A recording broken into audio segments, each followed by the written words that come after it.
क्योंकि श्रीमद् भागवत में तो महाराज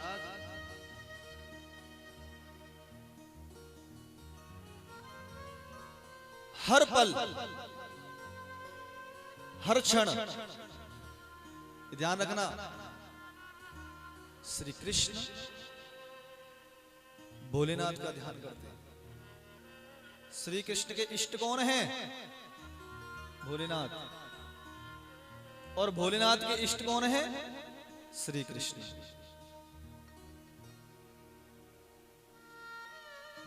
भैया भोलेनाथ है, नाम ही तो भोले है।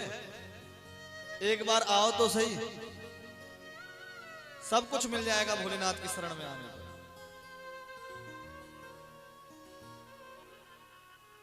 और भोलेनाथ तो कैसे हैं? चलो कोई बात नहीं। अरे एक देखो, मंदिर में भोलेनाथ जी का स्थापना है। कहते हैं कि एक बार भोलेनाथ के दर्शन ही कर लो, बस केवल मात्र। अरे तुम जल भी मत चढ़ाओ, न गंगा जल चढ़ाओ, केवल दर्शन। गंगा जल चढ़ाने का भी फल है। वो कैसा फल है अब आप सुनिए। भोलेनाथ रामचरितमानस में तो कहते हैं, गोस्वामी जी ने बोला है,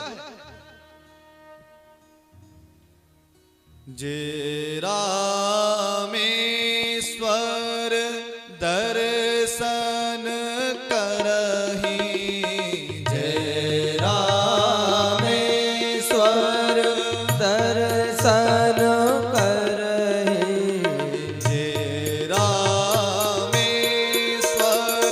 दर्शन करहि, जय रामेश्वर दर्शन करहि, ते तनु तज मम लोक सिधरहि, ते तनु तज मन लोक करहि, जे रामेश्वर दर्शन करहि।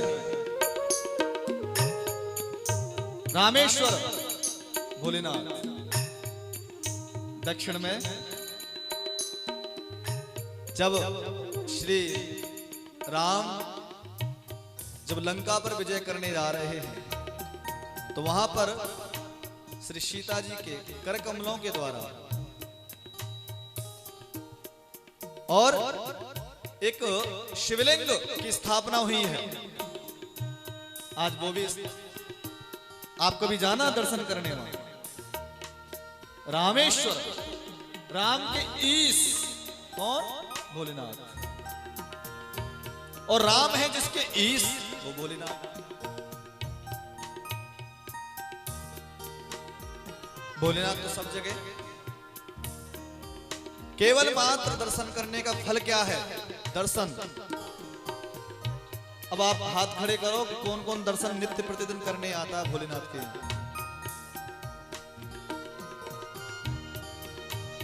देखो, जे रामेश्वर दर्शन करहि, जय रामेश्वर दर्शन करहि, ते तनु तज मम लोक सिधरहि, तनु तज मन लोक सिधरहि, ते तनु तज मम लोक सिधरहि। श्री भोलेनाथ का धाम मिलता है उसको, मेरे लोग को पहुंचता है केवल मात्र एक बार दर्शन करने पर भोलेनाथ। और आगे कह रहे हैं गोस्वामी जी, जो गंगा जल आने चढ़ाई, जो गंगा जल आए चढ़ाए, जो गंगा जल आने चढ़ाई, जो गंगा जल आए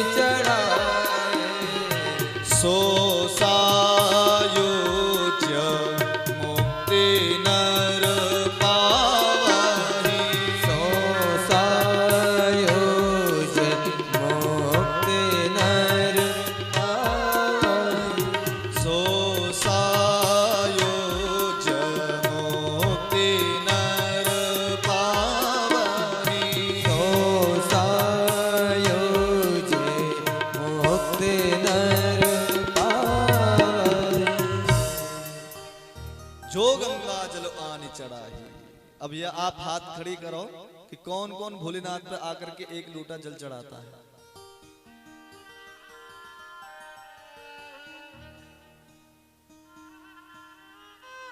भैया नित्य प्रतिदिन चढ़ाना चाहिए भोलेनाथ को। अरे छोड़ो, देखो कितने भोले हैं हमारे भोलेनाथ। मंदिर मत जाओ, केवल घर में बैठ करके केवल ऐसे और इसी पर हर हर महादेव। जो गंगा जल आनी चढ़ाही और सो सायुज्य। सायुज्य का मतलब समझे? सायुज्य मुक्ति मिलती है उसको। 3 मुक्ति होती हैं, सालोक्य, सारूप्य और सायुज्य। सालोक्य मतलब है मेरे लोक में पहुंचेगा। सारूप्य अपना ही रूप दे देते हैं भक्त को, वो मुक्ति। और सायुज्य अपने चरणों में उसको मुक्ति दे देते हैं। ऐसे हैं भोलेनाथ हमारे। भैया जरूर जल चढ़ाना चाहिए भोलेनाथ के ऊपर। भोलेनाथ तो ऐसे हैं महाराज, ऐसे ऐसे भक्तों पे रीझ गए जो भगवान का घंटा ही चुराने आया। और वो अब घंटा चुराए तो कैसे चुराए? शिवलिंग के ऊपर है महाराज, अब ना तो वहां लसैनी चढ़ने के लिए, न सीढ़ी, कुछ भी नहीं। चढ़े तो कैसे? तो वहां ने सोची तो घंटा तो चुरा रहा हूं आज हम। तो शिवलिंग के ऊपर ही चढ़ करके वो घंटा को चुरा रहा है। उसी समय भोलेनाथ प्रकट हो गए। बोलो भोलेनाथ की जय। अरे वाह मेरे भक्त, लोग बाग तो मेरे ऊपर फल पुष्प जल चढ़ाते हैं, तू तो स्वयं मेरे ऊपर चढ़ गया।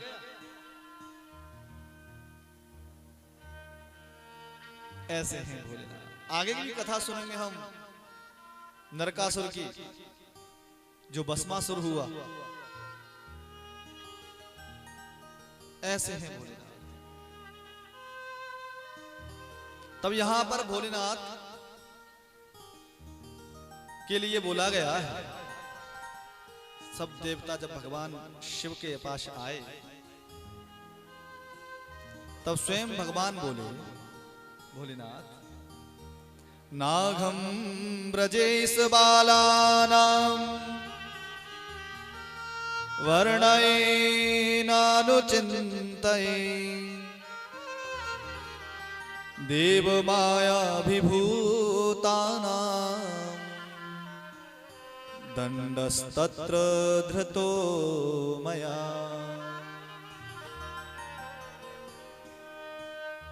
यहां पर भोलेनाथ कह रहे हैं कि मैंने क्रोध नहीं किया। अरे मेरे बच्चा कुछ गलत रास्ते से जा रहा था तो मैंने तो उसको दंड दिया है, दंड केवल। यहां से शिव चरित्र से हमको यहां पर यह शिक्षा मिलती है कि कभी व्यक्ति को क्रोध नहीं करना चाहिए, कभी क्रोध नहीं करना चाहिए। क्रोध ध्यान रखना हमारे पुण्य को नष्ट कर देता। एक क्षण का क्रोध, एक क्षण का क्रोध जिसको कहते हैं, जितनी भी तुमने मालाएं की है ना, उसी समय तत्क्षण नष्ट हो जाता है। बताओ, चारों भैया जब श्री भगवान के बैकुंठ जब गए तो द्वारपालों ने रोक लिया कि उसी समय उनको क्रोध आ गया कि हमको तुमने रोका क्यों। उस क्रोध से उनका जितना भी जो था दोबारा से माना तप किया था उन्होंने, सब नष्ट हो गया। क्रोध नहीं करना चाहिए। और हम लोग तो महाराज पल पल पे क्रोध करते हैं। थोड़ी सी बात है जब, बस केवल थोड़ी सी, उसी पर क्रोध, तुरंत क्रोध नहीं करना चाहिए। जहां क्रोध आएगा वहां काम आएगा, वहां लोभ आएगा, ध्यान रखना, वहां ईर्ष्या आएगी जहां क्रोध होगा। क्रोध नहीं करना चाहिए, बस तितिक्षा, सहनशीलता होनी चाहिए व्यक्ति के अंदर, सहनशीलता होनी चाहिए। लेकिन आजकल तो महाराज कोई सहनशीलता हमारे अंदर है नहीं। बताओ, हो तो बताओ, किसी के अंदर नहीं है सहनशीलता। देखो कुछ लोगों को तो ये भी है कि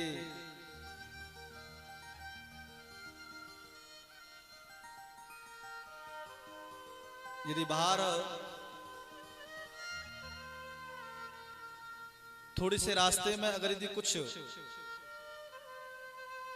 कोई पट्टी भी बिछ रही हो तो कुछ लोगों को तो उस पट्टी पर ही क्रोध आ गया। बताओ,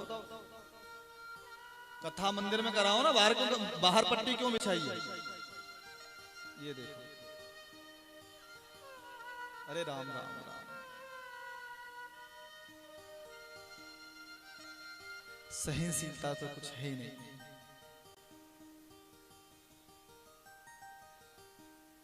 व्यक्ति को तितिक्षा